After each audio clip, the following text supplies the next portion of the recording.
Ideme všetkých pozvať teraz do pivnice, dobre? Na seminár. Áno, Teuško?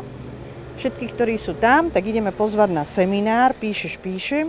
Ale prečo? Prečo?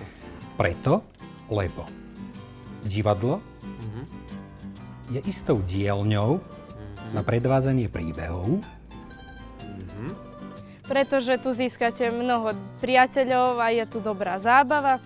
Na semináru Píšem by ste sa mali prihlásiť, pretože je to atmosféra naozaj perfektná, lektori sú veľmi dobrí.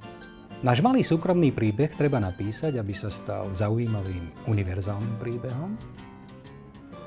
Tu sa môže získať nejaké nové vedomosti, potom nových kamarátov aj tak.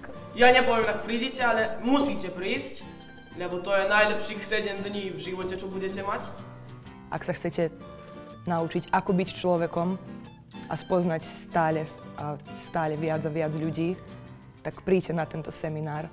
Je to asi seminár, ktorý mení životy.